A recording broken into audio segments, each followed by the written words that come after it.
OK, pas le choix de le faire, mise au point. Est-ce qu'Éric Duhem a vraiment trouvé sa nouvelle, laisse-moi le taper, Claire Sanson. Claire Sanson, elle. Pourquoi je te dis ça? C'est qu'il y a beaucoup d'articles qui nous parlent d'une possible collaboration entre Maïté Blanchet de Vézina, ex-élu, caquiste, démissionnaire au début du mois de septembre, et Éric Duhem. Moi, j'ai pas de ligne de parti. Je peux dire ce que je pense personnellement en fonction de ce que j'entends dans mon comté. Fait qu'on vérifie, est-ce que oui ou non, Maïté Blanchet de Vézina se joint au Parti conservateur du Québec? La réponse, non. En date d'aujourd'hui, et l'élu de Rimouski l'a dit, là, elle n'a pas l'intention, d'ici la fin de son mandat aux prochaines élections en 2026, de se joindre à un autre parti. Elle veut demeurer indépendante. Fait que là, c'est quoi l'histoire? Ben, elle l'avait dit même il y a quelques jours quand elle était assise juste là avec nous pour un Gazou en parle. Je suis vraiment transpartisan dans son travail des dossiers avec QS, là, notamment pour la réforme du mode de scrutin avec le Parti conservateur. Elle veut profiter de son rôle d'indépendante pour collaborer sur des sujets qui la touchent personnellement, qui touchent les régions avec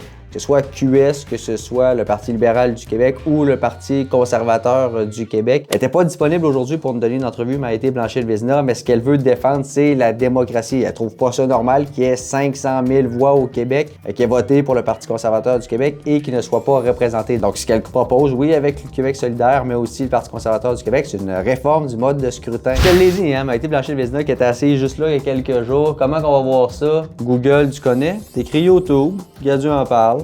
Maïté, et ça devrait pas mal t'amener. Maïté se confie sur la CAQ. Il y a quelque chose en moi qui... Un podcast qu'on a fait qu'avec elle, qui dure environ une trentaine de minutes. Va voir ça, c'est super bon, hein? Je l'écoute. J'avais besoin de plus, fait que je suis devenue... C'est très honnête de votre part de dire que si vous aviez toujours été ministre, vous seriez là aujourd'hui parce que vous auriez eu du pouvoir.